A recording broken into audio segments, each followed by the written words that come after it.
അല്ലാഹു അക്ബർ അല്ലാഹു അക്ബർ അല്ലാഹു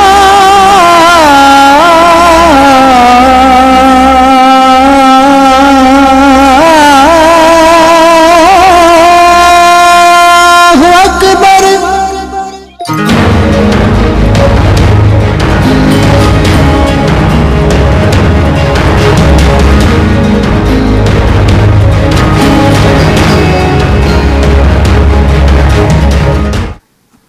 ഖൈമ വനിതാ KMCC സംഘടിപ്പിച്ച പെരുന്നാൾ പ്രോഗ്രാമായ പെരുന്നാൾ നിലാവ് 2013 എന്ന പരിപാടി ഇവിടെ ആരംഭിക്കുകയാണ്. ആദ്യമായി ഉദ്ഘാടന സെഷനാണ്. ഇവിടെ എത്തിയിട്ടുള്ള വിശിഷ്ട വ്യക്തികളെ ഓരോരുത്തരെയായി ഞങ്ങൾ സ്റ്റേജിലേക്ക് ക്ഷണിക്കുകയാണ്. ആദ്യമായി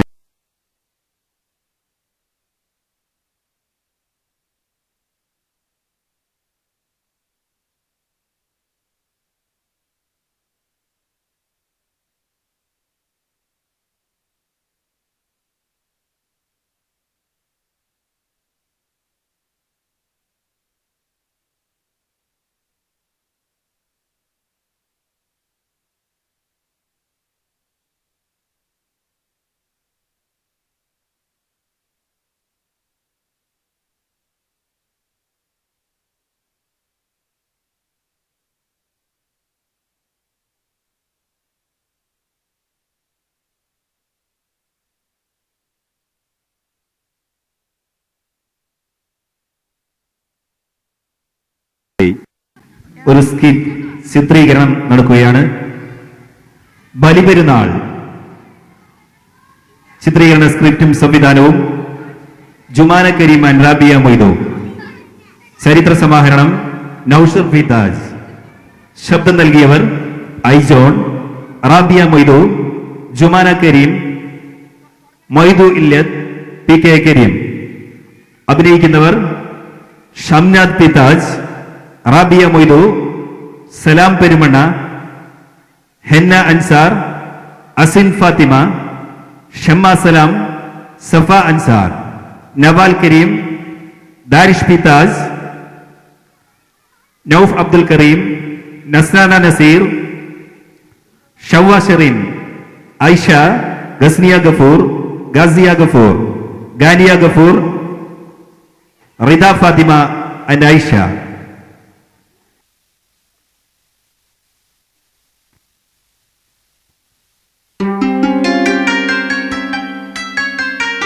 അല്ലാഹു അക്ബർ അല്ലാഹു അക്ബർ അല്ലാഹു അക്ബർ ലാ ഇലാഹ ഇല്ലല്ലാഹു അല്ലാഹു അക്ബർ അല്ലാഹു അക്ബർ വലില്ലാഹിൽ ഹംദ്.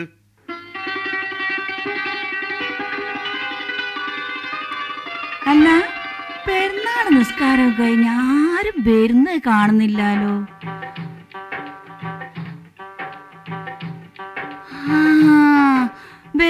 വരുന്നുണ്ട് ഉപ്പയും മക്കളെല്ലാരും വരുന്നുണ്ട്.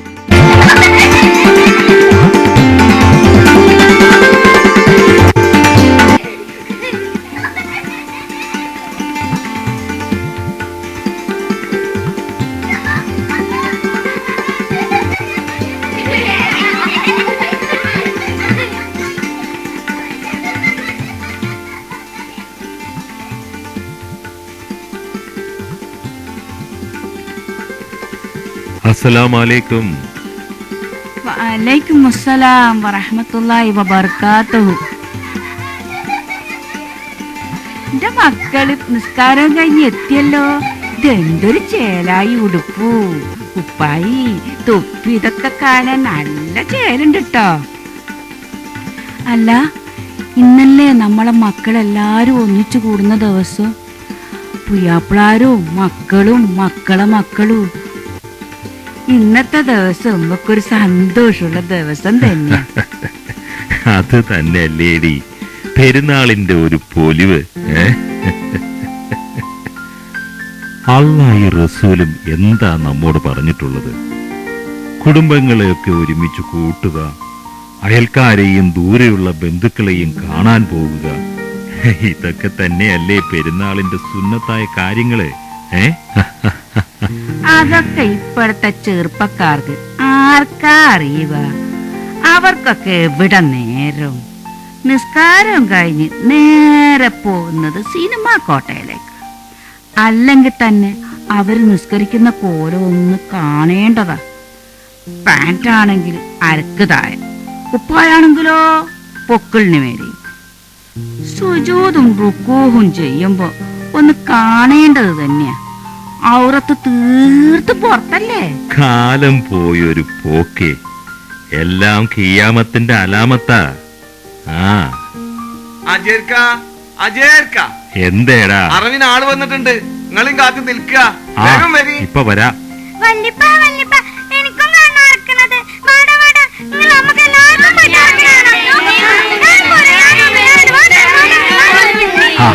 ആരും ബഹളം വയ്ക്കണ്ട, എല്ലാരും പോന്നോളി.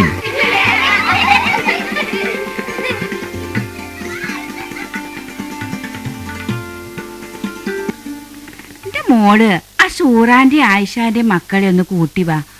അവരാ കുരുകുരു മെച്ചം കളിക്കുന്നത് കാണാ. എന്തൊരു ശേലാണെന്നോ.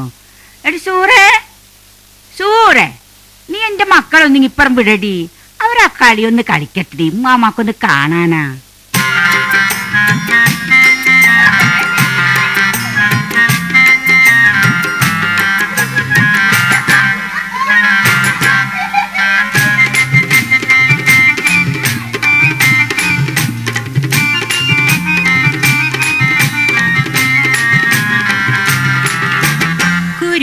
മെച്ചം പെണ്ണുണ്ടോ, കുഞ്ഞാലി മെച്ചം പെണ്ണുണ്ടോ, താമസറക്ക പെണ്ണുണ്ടോ,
അതോ അത് വല്യപ്പ മക്കൾക്ക് പറഞ്ഞു തരാം. ഇമ്മിടി വലിയ കഥയാ, മക്കളത് ശ്രദ്ധിച്ചു കേൾക്കണം.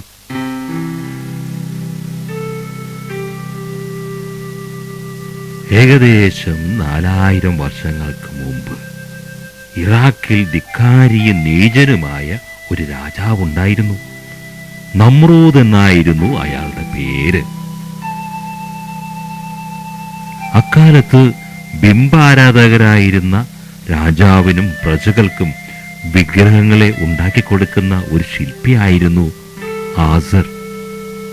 അയാളുടെ മകനായിട്ടായിരുന്നു ഇബ്രാഹിം നബിയുടെ ജനനം. ബാല്യം മുതൽക്കേ ഇബ്രാഹിമിന് പിതാവിന്റെ ജോലിയോടും വിഗ്രഹ ആരാധനയോടും കടുത്ത എതിർപ്പായിരുന്നേ. അദ്ദേഹം തന്റെ പിതാവിനെയും മറ്റുള്ളവരെയും ഏകദൈവ വിശ്വാസത്തിലേക്ക് ക്ഷണിച്ചുകൊണ്ടേയിരുന്നു. ഇതോടുകൂടി പിതാവ് മകനെ ഒരു ശത്രുവായിട്ടാണ് കണ്ടുവന്നിരുന്നത്. നാട്ടിലെ ജനങ്ങൾക്കും രാജാവിനും ഇതേ മനോഭാവമായിരുന്നു ഇബ്രാഹിമിനോട്. അങ്ങനെയിരിക്കെ ഒരു ദിവസം ആ നാട്ടിലെ ജനങ്ങളെല്ലാം ഒരു ഉത്സവത്തിന് പോയ സമയത്ത് ഇബ്രാഹിം അലൈഹിസ്സലാം അവരുടെ ഒരു ദേവാലയത്തിൽ കയറി അതിലുള്ള ഏറ്റവും വലിയ ഒരു വിഗ്രഹത്തെ ഒഴികെ മറ്റുള്ളവയെല്ലാം ഒരു കോടാലി കൊണ്ട് തല്ലി ഉടയ്ക്കുകയും ചെയ്തു. പിന്നീട് ആ കോടാലി ശേഷിച്ച ആ വലിയ വിഗ്രഹത്തിന്റെ കഴുത്തിൽ അങ്ങ് തൂക്കിയിട്ടു.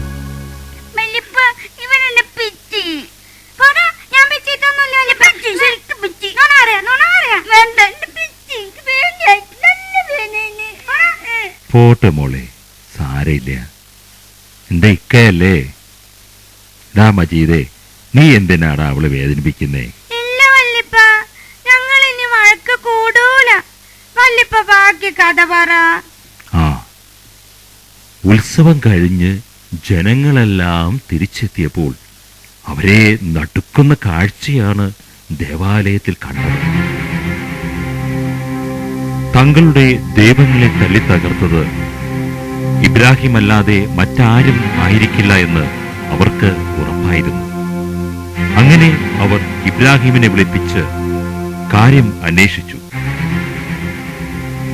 കഴുത്തിൽ കോടാലിയും തൂക്കി നിൽക്കുന്ന ഏറ്റവും വലിയ വിഗ്രഹത്തോട് കാര്യങ്ങൾ ചോദിച്ചറിയാൻ അദ്ദേഹം ജനങ്ങളോടങ്ങ് പറഞ്ഞു. മറുപടി കേട്ട് അരിശം മൂത്ത ജനങ്ങൾ അവരുടെ രാജാവ് നമ്രൂദിനെ വിവരം അറിയിച്ചു. കോപിഷ്ഠനായ രാജാവ് ഇബ്രാഹിമിനെ തീയിലെറിഞ്ഞു കൊല്ലാൻ കൽപ്പിച്ചു. ആളിക്കത്തുന്ന തീക്കുണ്ടത്തിലേക്ക് ഭടന്മാർ അദ്ദേഹത്തെ വലിച്ചെറിഞ്ഞു. കത്തിച്ചാരമാകുന്നതും പ്രതീക്ഷിച്ച് ജനങ്ങളെല്ലാം തീക്കുണ്ടത്തിന് ചുറ്റും കൂടി നിന്നു. പക്ഷേ സർവശക്തനായ അല്ലാഹു തീയിനോട് ഇബ്രാഹിം അലൈഹിസ്സലാമിന്റെ മേൽ തണുപ്പും രക്ഷയുമേകാൻ കൽപ്പിക്കുകയും അദ്ദേഹം അത്ഭുതകരമായി തീയിൽ നിന്ന് രക്ഷപ്പെടുകയും ചെയ്തു. ഇത് കണ്ട് ജനങ്ങളിൽ കുറെ പേർ എന്ന് ഉറക്കെ വിളിച്ചു പറഞ്ഞുകൊണ്ടേയിരുന്നു. ഏകദൈവ വിശ്വാസത്തിന് എതിരെയുള്ള നമ്രൂദിന്റെ ചോദ്യങ്ങൾക്ക് തന്റെ നാഥന്റെ ദൃഷ്ടാന്തങ്ങൾ നിരത്തിക്കൊണ്ട് ഇബ്രാഹിം അലൈഹിസ്സലാം മറുപടി നൽകി. അവിശ്വസികളായ പ്രജകളുടെയും രാജാവിന്റെയും ഉപദ്രവം സഹിക്കാൻ വയ്യാതെ ഇബ്രാഹിം അലൈഹിസ്സലാമും അനുയായികളും പലസ്തീനിലേക്ക് പലായനം ചെയ്തു. എന്നിട്ട് വല്യപ്പ പിന്നെ എന്താ ചെയ്തത്? വാർദ്ധക്യത്തിലെത്തിയിട്ടും ഒരു കുഞ്ഞുണ്ടാകാത്തതിൽ അതീവ ദുഃഖിതനായിരുന്നു ഇബ്രാഹിം അലൈഹിസ്സലാം. തന്റെ കാലശേഷം ദീൻ പ്രചരിപ്പിക്കാൻ ഒരു പിൻഗാമിയില്ലല്ലോ എന്നുള്ളതായിരുന്നു അദ്ദേഹത്തിന്റെ വേദന.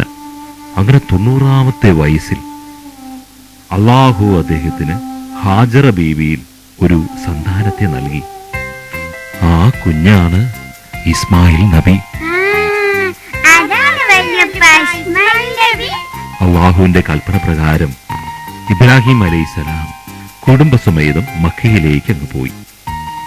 വിജനമായ മക്കാപ്രദേശത്ത് അവർ താമസം തുടങ്ങി. അപ്പോഴാണ് അള്ളാഹുവിന്റെ അടുത്ത ആജ്ഞ. ഹാജറയെയും കുഞ്ഞിനെയും മക്കയിൽ തനിച്ചാക്കി പലസ്തീനയിലേക്ക് മടങ്ങാനായിരുന്നു ഇബ്രാഹിം അലൈഹിസ്സലാമിനോട് ഇത്തവണ അള്ളാഹു ആവശ്യപ്പെട്ടത്. അള്ളാഹുവിന്റെ കൽപ്പന സ്വീകരിച്ച് അദ്ദേഹം പലസ്തീനിലേക്ക് തിരിച്ചുപോയി. അങ്ങനെ വിജനമായ ആ പ്രദേശത്ത് തനിച്ചായ ഹാജറയ്ക്കും കുഞ്ഞിനും കഴിക്കാനുണ്ടായിരുന്ന കാരക്കയും വെള്ളവും അങ്ങ് തീർന്നു. ദാഹജലത്തിനായി കുഞ്ഞ് നിലവിളിക്കാൻ തുടങ്ങി. വെള്ളത്തിനായി ഹാജറ സഫ മർവ മലകൾക്കിടയിൽ ഓടാൻ തുടങ്ങി. 7ാമത്തെ തവണ ഓടി കുഞ്ഞിനടുത്തെത്തിയപ്പോൾ ഒരു മഹാ അത്ഭുതമായിരുന്നു അവർക്ക് അവിടെ കാണാൻ കഴിഞ്ഞത്. തന്റെ കുഞ്ഞ് കാലിട്ടടിച്ച സ്ഥലത്തു നിന്നും നീരുറവ പൊട്ടിയൊഴുകൊണ്ടേയിരിക്കുന്നു. അതാണ് മക്കളെ മക്കയിൽ നിന്നും കൊണ്ടുവരുന്ന സംസം വെള്ളം.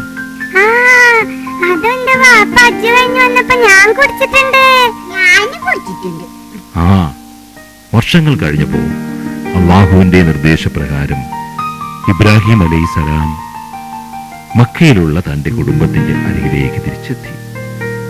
സന്തോഷത്തോടെ കഴിയുന്ന ഒരു നാളിൽ തന്റെ പൊന്നോമന പുത്രനെ ബലി അറുക്കാനായി അള്ളാഹു സ്വപ്നത്തിലൂടെ അരുളി ചെയ്തു. കാറ്റും ഇടിയും കേൾപ്പൂ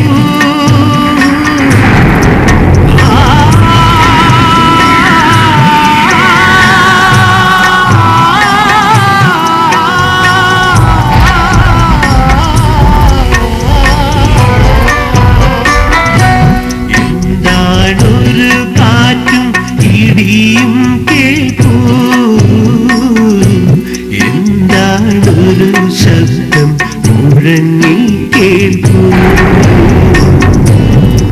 പേർ മുഴക്കി കൊണ്ടറുക്ക് ബാപ്പാ തൗഫീഖുടയോനോടടുക്ക് ബാപ്പാ.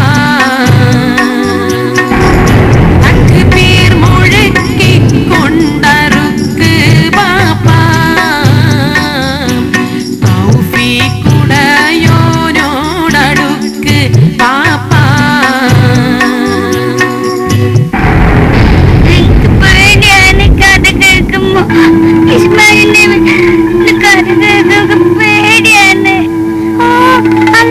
അപ്പൊ ഇസ്മായിൽ നബിയെ അറുക്കോ വല്യപ്പ?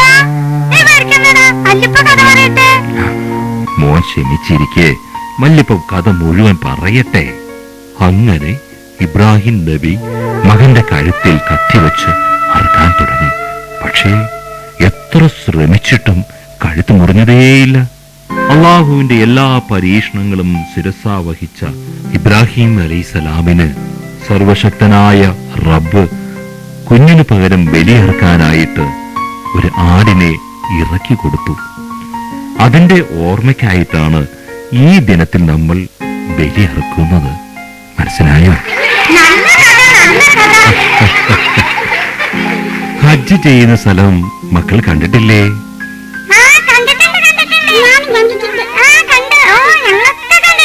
അവിടത്തെ കാബ ഷരീഫ് കണ്ടിട്ടില്ലേ? ഞാൻ ടിവിയിൽ കണ്ടിട്ടുണ്ട്.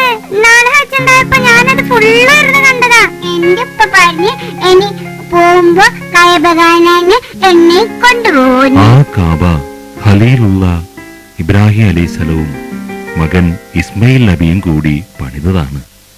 പരിശുദ്ധ കാവാലയം പണിതതിനു ശേഷം ഇബ്രാഹിം അലൈഹിസ്സലാം എല്ലാ ജനങ്ങളോടും ഹജ്ജ് കർമ്മം നിർവഹിക്കാനായി ആഹ്വാനം ചെയ്യുകയും അവിടെ വരുന്നവർക്ക് വേണ്ടി പ്രാർത്ഥിക്കുകയും ചെയ്തു. ഈ ഹജ്ജിനോടനുബന്ധിച്ചാണ് നമ്മൾ ബലിപെരുന്നാൾ ആഘോഷിക്കുന്നത്. മക്കൾക്ക് ബലിപെരുന്നാളിന്റെ കഥ മനസ്സിലായോ?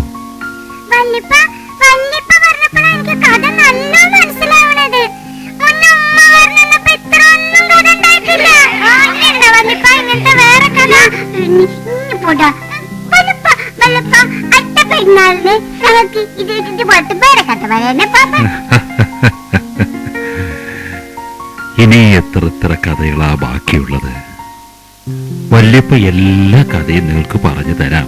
എന്തേ?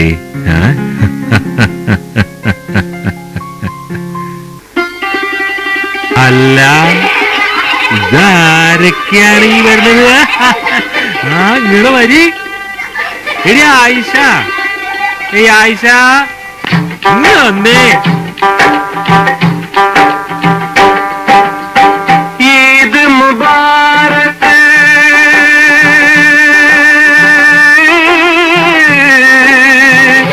ഈദ് മുബാരക്,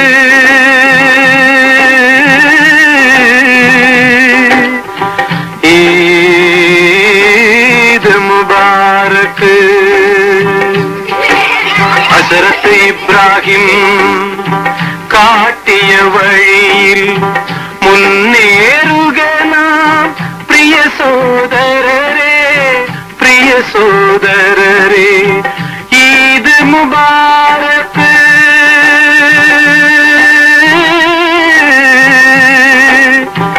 ഈദ് മുബാരക്.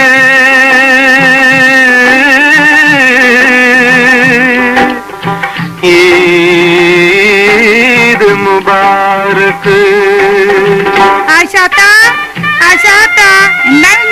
ചോറ് വെച്ചിട്ടുണ്ട്, എല്ലാരും വരെ. മക്കളെ, നമുക്ക് ചോറ് തിന്നണ്ടേ? കൊല്ലത്തിന്റെ ഇറച്ചിയും കൂട്ടി നമുക്ക് വയറിറച്ച് ചോറ് തിന്നണ്ടേ? പനിക്കുട്ടി, എനിക്ക്